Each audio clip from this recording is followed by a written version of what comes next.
Welcome to another interview for Becoming Retail, which is a content series where we look inside the hearts and minds of leaders in the retail industry who have experience with digital transformation. I'm extremely happy to be joined by one of my friends, Elizabeth Geri. We met at a conference several years ago in Seattle at the networking event at the very beginning of the conference. And by the end of the conference, she was taking me around Seattle to do store visits. So retail is a huge passion of hers as well as mine. And I'm really excited to speak with her today. Elizabeth, thank you for joining me. Excited to be here. Let's start at the beginning. How did you get started in the retail industry? Like so many other people, it really wasn't a direct route. Growing up, my father was actually a CIO, Chief Information Officer, before anyone knew what they were. We used to go visit data centers when we went and saw him at work, and we grew up coloring on green bar paper.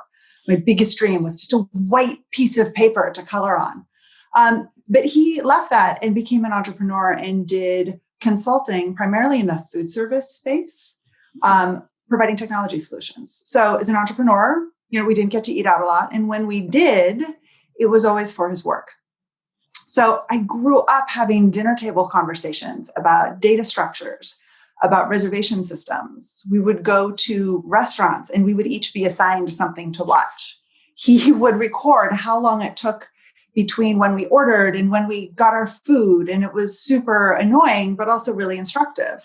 Mm-hmm. My sister and I would really watch how they handled the check-in process, how checkout worked. So we were really, from an early age, instilled in this culture of watching and listening and studying.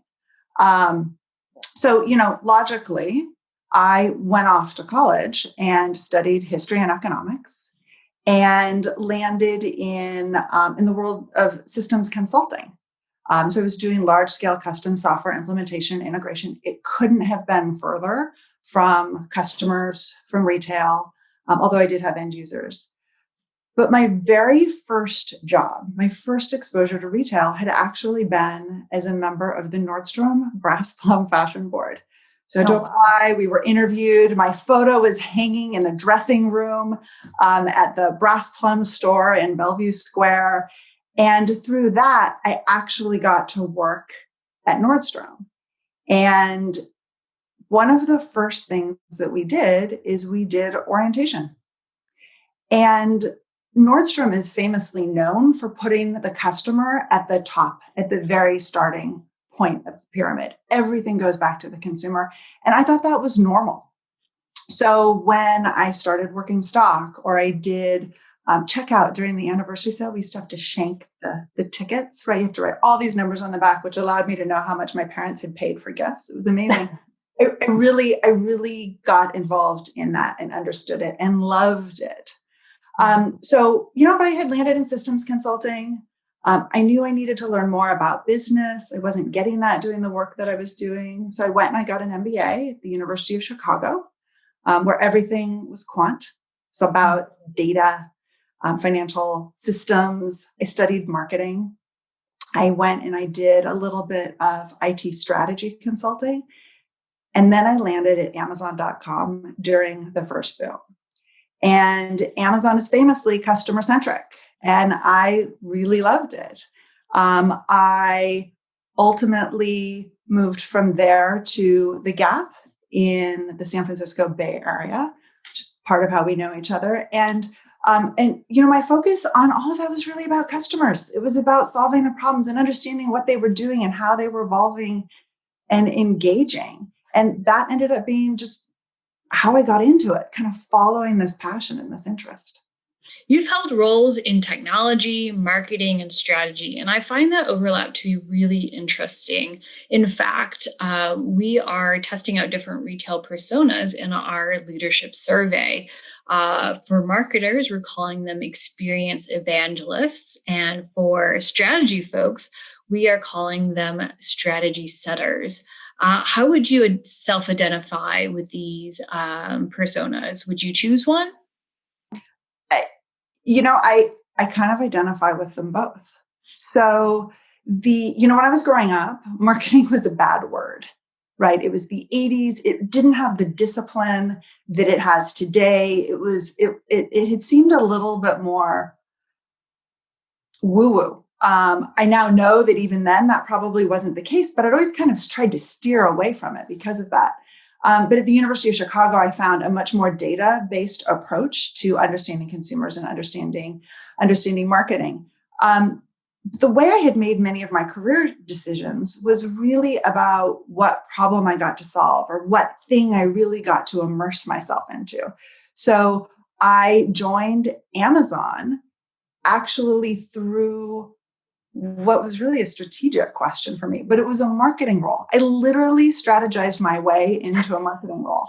And it was a live action broadcast company called livebid.com that had been acquired by Amazon.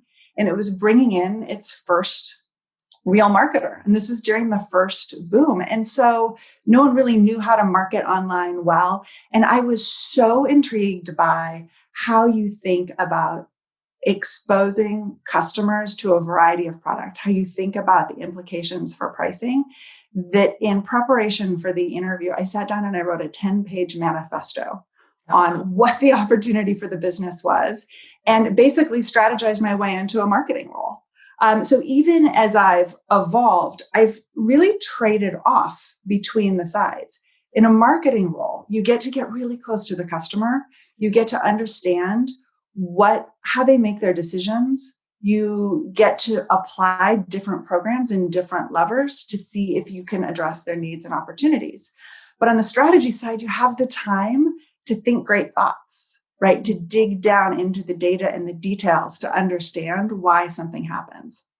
So I've pretty consciously stepped from one to the other. And with each of those changes, my breadth and my experience and my ability to have an impact has increased. Oh, wow. That's really fascinating that even though the titles were different, you considered the roles to be the same. And I see similarities in when you've talked about your experience in China, that even though it was a different market, you still had a similar way of thinking about how to approach the market as you did in the US. Can you please elaborate on your experience in China? So when I moved to China, I had been running a strategy role for our innovation group. I had been with the company for about 11 years. So I really knew the processes and the systems. I understood retail in the US setting, understood how things got done at the Gap and in the Gap family of brands. So when I moved to China, I was able to, it's almost like an A/B test, if you will. It wasn't true A/B, but I was able to really isolate variables and say, this is what I know about this company. That business had been built by highly respected, very intelligent Gap leaders. So I knew how it worked. And as one of your other interviewers said, retail is retail, right? The fundamentals are the same. So when I got to China and I started to see differences, I was able to dig into them a little bit differently. What is the role of the government? How are consumer behaviors different? How has the retail market evolved for these consumers? And what does that make the opportunities for us? It got to the point where I would ask so many questions that one of my Chinese teammates actually pulled me aside and was like, you kind of need to be more discreet. And an example is we were rolling out Wi-Fi in stores. It was a lot more expensive and a lot harder than it was in the United States because the government had restrictions and requirements that we needed to implement, right? So as soon as I understood that, I realized that this skill set that I had honed as a strategist, where I had really been challenging assumptions, trying to break through preconceived ideas and understand the consumer, it was still blocked. It was still blocked by my really Western point of view on how things got done. And as soon as I learned to challenge those assumptions, whole new opportunities opened. I saw things differently. An example that we saw in that was we needed to build a loyalty program, right? So I knew that we couldn't just take a US loyalty program and bring it into China. I knew it wasn't going to work the same. But we had one really big blocker, which was a financial system that needed a field update. And it was complex. Legacy systems always are. And we had a really hard time getting it done. I had a really talented partner in my IT department who was willing to sit down with me. And we asked ourselves two questions. We asked ourselves, one, what is the customer expectation here? Right? We knew what we wanted to do, but what does the customer actually need and require? And that customer required something slightly different in the United States. So we focused on that. And then secondly, what tools do we have at our disposal? So we literally, we MacGyvered a solution. We whiteboarded out all of the tools and technologies. I think she even went into stores to validate what was in a physical store. And we realized that there was one piece of hardware in our stores in mainland China that we did not have in the United States. And we could actually power the engine off of that. And when we did that, we went from a place where we had a really long, complex runway using the practices we'd used in the United States to one where we instead embraced the situation and said, oh, wait, we can do this. And we were able to launch it within just a couple of months as opposed to a couple of years. So I think that really getting down, who is the customer? What is the problem that we're solving? And what is our context? What can we bring to bear? And now you are a company founder. You have a startup called Wide World Rebel, which is a bit of a tongue twister. So apologies for not getting that out smoothly, but I'd love to hear how it's been to found your company. So Wide World Rebel was built on the premise that great things start with your notebook. It's kind of the opposite of where we're going with more and more dependence on technology. But we believe that equipping students with the tools to write their own futures, understanding the value of the written word and the way you commit things to memory is really important, the way you connect. You and I've seen it, we use really nice, high-end, expensive notebooks. There's no way my kids are going to do that. Right. So they're not going to the conferences to get all the swag. Right. But even then, those aren't designed for kids. Right. They don't have the margin lines. They're narrow ruled. I have a hard time writing in a narrow ruled notebook. So I never intended to actually be an entrepreneur. But after multiple years of beating my head against this brick wall of school supply shopping and not being willing to pay $25 for a notebook for my kids and looking at these commoditized products that we half used and then we dumped in the garbage or pulled out the wires to try to put them in the recycling, it made no sense. So in the midst of a pandemic with online schooling, we launched a school supply company for all intents and purposes, but with a really important focus, right, on, powering our students. So I had started the work. I had really focused on understanding the market. I had gone out. I had not only looked at industry specs, and you and I had some good conversations around that. I had interviewed every parent who would allow me to about their school supply buying behaviors. Even had one woman pull me aside after this conversation and said, "It's going to be okay. You're just buying school supplies for your kids." I'm like, no. I'm doing something else with this, and I'm putting you on the mailing list.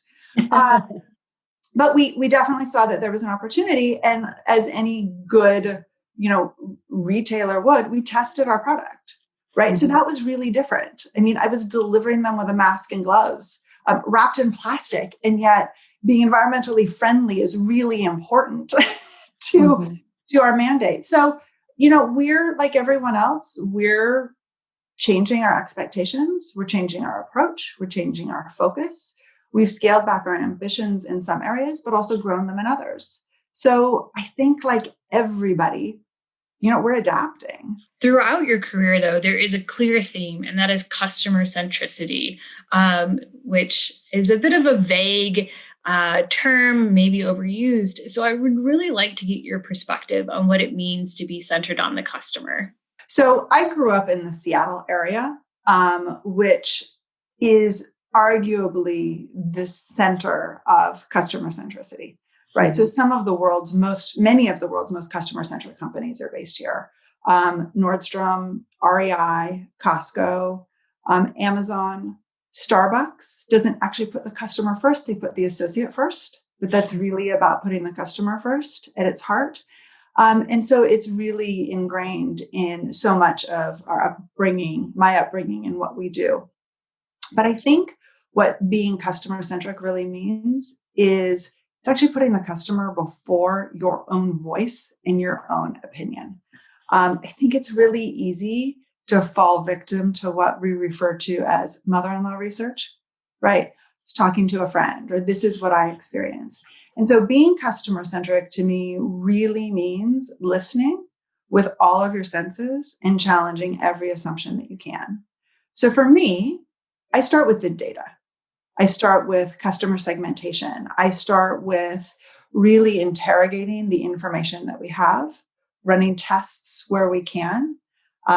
For all of those years I was at the Gap, we had a phenomenal database of customer behaviors that we could really mine and understand where the interests were. You could identify segments that were clearly leaders in what they were doing and understand where they were going. Now, we still got caught flat-footed from time to time, but that was important, right? You were starting to look at it.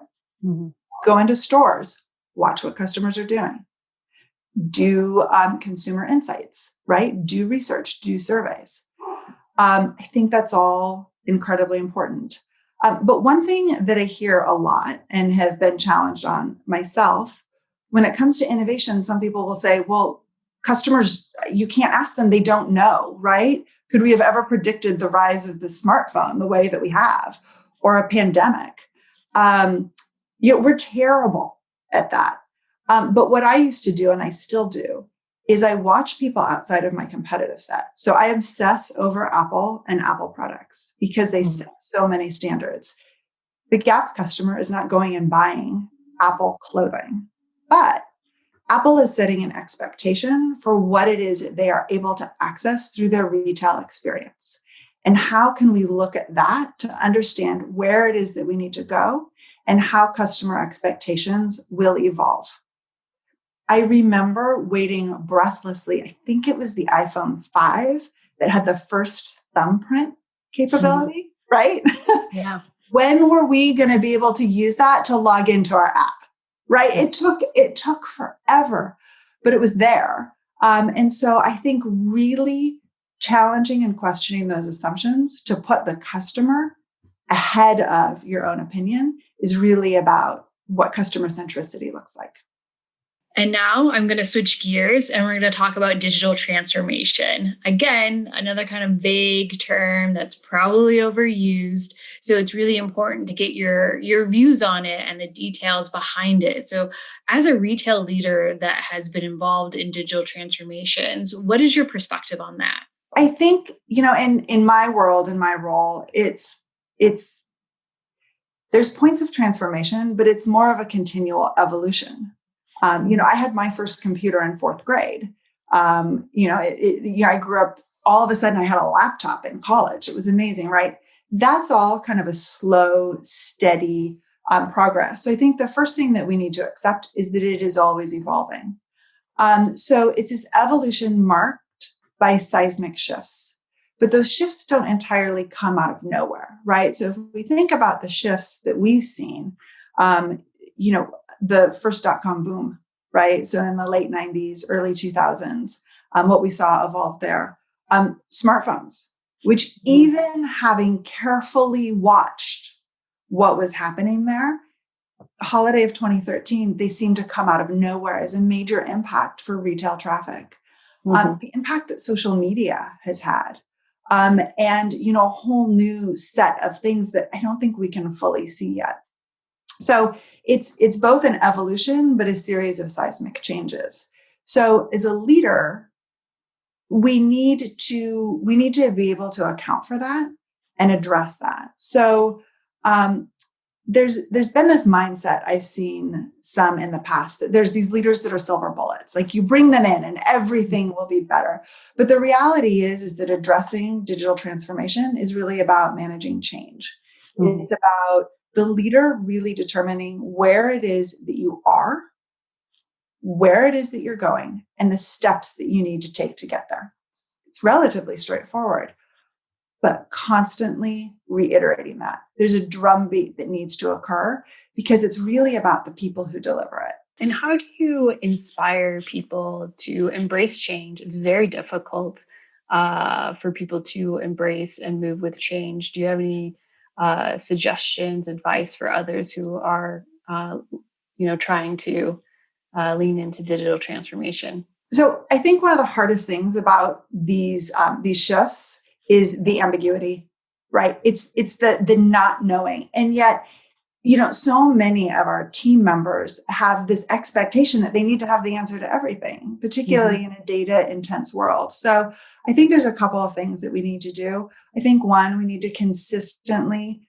remind people where it is that we're going, right? What it is that we're doing.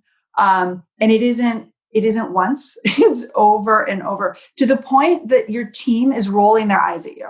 It means that they know it's penetrated. They're like, oh, this again, good. You know where we're going.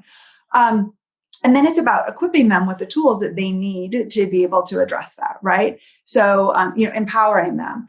And it's really, I started to say a couple of years ago that a strategist's job is not actually anymore about what it is that you do. It's about what you don't do, right? Mm-hmm. It's focusing in on the things that matter. So there's two things that I say the most frequently. Number one, don't confuse action for progress, right? So when we're working to address ambiguity, it's really uncomfortable, right? So you want to do something, you want to cross something off your list, but is that actually progressing you to where it is that you need to go? So sometimes responding to all of or many of the emails in your inbox is actually progress, right? There's things that you need to do, but frequently it's action. The progress is sometimes spending the 2 hours really going deep into the data or talking to a customer to understand what it is that's going on. That's actually progressing you toward the knowledge that you need to realize your objectives. The second thing that I focus on a lot is, and it's been kicking around for a while, is perfection is the enemy of done, right? Mm-hmm. In a world in which we don't know where things are going, you don't always need to perfect it. The 80-20 rule is very real. Figure out the things that matter the most, focus on that, and move on. So in order to really motivate teams, we need to equip them with the tools.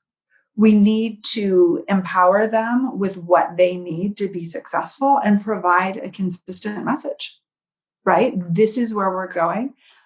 I'm also personally a big fan of from time to time saying, I don't know. Here's what I do know. Here's what I don't know. We'll figure it out when we get there because we've built the systems and processes to do that. Unfortunately, we can't talk about the retail industry without talking about the impact of the pandemic.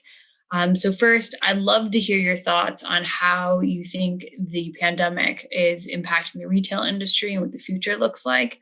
But I also want your personal experience with the pandemic, especially as you are a startup founder.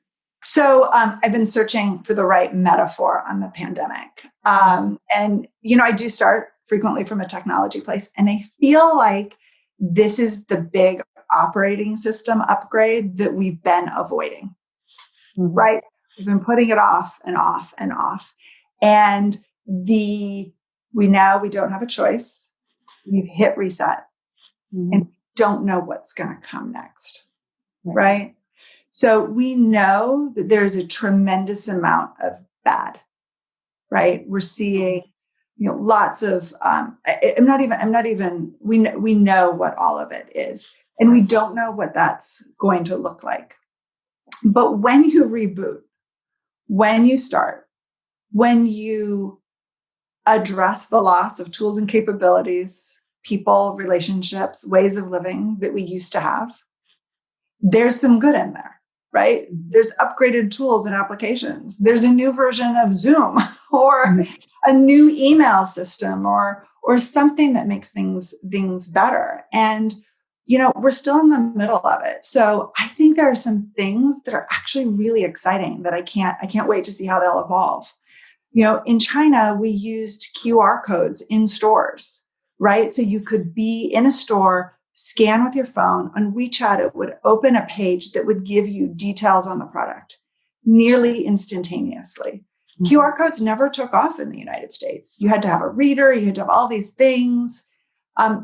We go to a restaurant now and we expect to use a QR reader because we're not using a menu. Being able to use near field communications or Bluetooth to pay, right? There's all of these things that are changing. We're all comfortable on Zoom now, right? If I phone calls, so there'll be all of these things, not to mention we are all more comfortable wearing casual pants. So that's great. So we're in the middle of it. I don't know that we know where we're going to go, but retail has been around for a really long time. It's proven to be a highly resilient industry. Are there any personal takeaways that you'd like to share about how you're navigating the pandemic as a startup founder? Yeah. As a startup founder, your personal life and your professional life really blend pretty tightly. And I was really surprised to find that a lot of it actually has validated some of the decisions that we've made as a family and as a business, just anchoring us on the things that really matter. With Wide World Rebel, we didn't start to build a school supply company. We started to change the way students relate to their ability to plot their future. And so it's really honed in the importance on focusing on purpose, the values, and the things that matter. More so than ever, the days that I feel good, the days that I feel like we've made progress, not taken action, are the ones where we're really acting on programs that are true to our purpose, as opposed to checking the boxes, creating another ad, pushing another email, really talking about what it is that we're doing. And so I think that it's really kind of focused on what matters. Thanks so much for sharing your insights today here at Becoming Retail. We greatly appreciate it. And I'm going to wrap up with our favorite question here, which is, if you had one word to describe the retail world, what would it be? It's service. In retail, we are nothing without our customer. Our customers vote with their dollars, with their feet, with their voices. We have to be in service to them or we don't exist. So I think it all comes back around. Thank you again, Elizabeth, for your time today to speak with us. I really appreciate it, and I've learned a lot. And I look forward to your great success in your new venture. Thank you for having me. I've enjoyed it.